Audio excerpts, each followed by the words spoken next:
2019년 말에 수도권 집중 현상이 50%의 인구가 수도권에 집중되어 있다는 것으로 나왔습니다. 이게 어느 정도의 심각한 문제로 보이냐 하면 유럽에서는 보통 수도권에 인구가 집중되는 걸 10%를 기준으로 삼습니다. 그런 중에도 파리가 이제 그래도 1000만 정도 인구의 도시가 아주 큰 도시죠. 파리가 전체 프랑스 인구에서 차지하는 비율이 18%입니다. 뭐 유럽에서 가장 수도권에 인구가 집중되어 있는 나라 프랑스 이렇게 말하고, 또 다른 나라들 중에는 이제 동양에서 일본의 도쿄가 이제 인구 집중이 높은데, 도쿄는 좀 이 문제들을 국가기관을 만들어서 아주 적극적으로 풀었는데요. 현재 일본 동경 주변이 34%씩 줄어들었어요. 전국이 골고루 잘 사는 균형 발전의 정책이 어떠냐라고 물었는데, KBS 여론조사를 해봤는데 79.3%, 거의 80%가 공감을 했습니다. 우리 시민들이, 국민들이 굉장히 수준이 높습니다. 현재 정부의 이 문재인 정부가 하고 있는 균형 발전 정책을 평가를 하는 걸 거기 항목에 넣는데, 부정적 평가에 대해서 조사를 했더니 60.0%가 나왔어요. 이 말은 뭐냐면 100점 만점으로 매기면 40점 정도 된다고 이렇게 보는 거예요. 뭐 저는 사실은 제가 그 일을 담당하고 있는 사람으로서 참 의의가 없지만, 저는 굉장히 시민들이 지혜로운 판단을 했다고 봐요. 시민들은 왜냐하면 높은 수준을 요구하는 거예요. 이전 정부의 정책 노력들은 행복도시, 혁신도시, 제가 잠깐 설명했습니다만 공공기관 지방 이전을 통해서 여러 가지 활동을 이제 참여정부 때 했고, 그게 2019년에 12월 말에 153개 공공기관 이전 완료가 거의 한 15년 걸렸죠, 시간이. 그리고 지역 혁신의 생태계를 강화하는 쪽으로 지역별 산업, 전략 산업을 육성하고, 또 지방 대학을 이제 지원을 해가지고 지역의 핵심 탱크가 싱크탱크들 역할을 하도록 요구하는 것들을 이 정부에 이어와서 이제 하려고 그러고 있죠.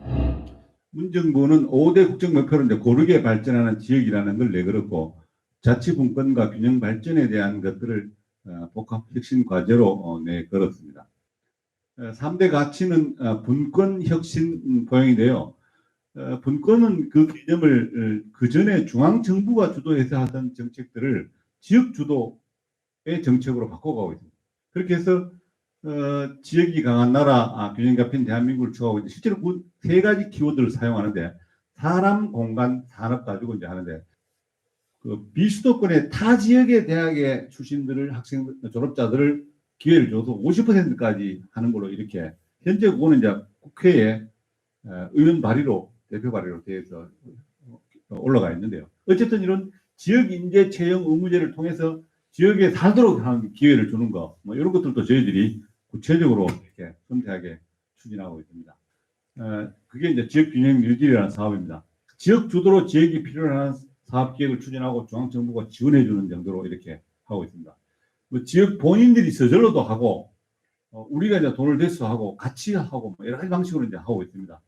그리고 아까 말씀드린 대로 지역 대학들을 지원해 주는 대신에 지역 대학들이 지역의 발전에 싱크탱크 역할을 하고, 자기 스스로 그 사회의 혁신에 역할을 하는 그런 유도들도 같이 하고 있습니다.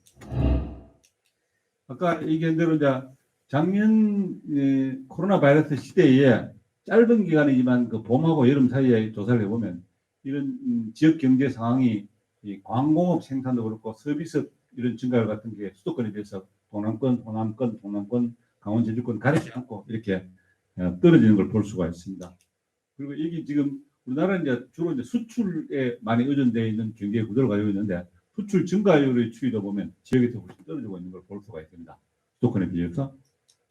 그리고 여기 이제 취업자에 대해서도 취업자도 지역에서는 감소하고 있고, 실업자는 오히려 증가하고 있는 걸 볼 수가 있습니다.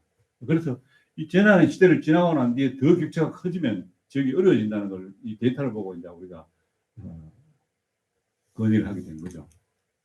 그렇게 해서 단기적 정책 대응들, 중기적 정책 대응들, 그리고 장기적 정책 대응들을 하고 있습니다. 뭐 여러분이 알다시피 이제 조금 전에 얘기했던 비대면 문화에 대한 확산, 그리고 그런 정책의 연장선 상에서 디지털 유지를 하게 되었고, 실제로 이런 재난을 제공해 준 기후의 그 위기, 그걸 근본적으로 바꾸기 위해서 그린 에너지 뉴딜로 가야 된다.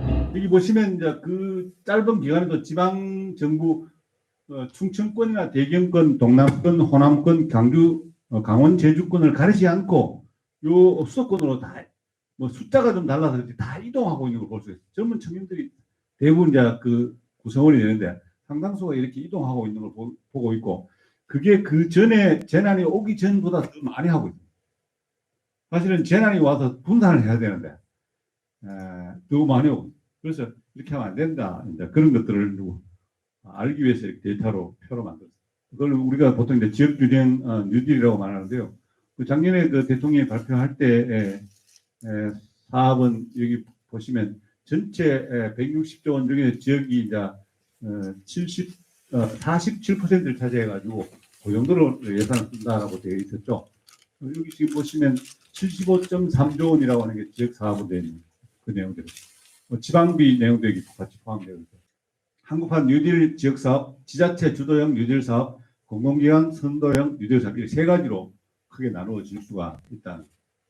지역균형 뉴딜의 추진 전략입니다.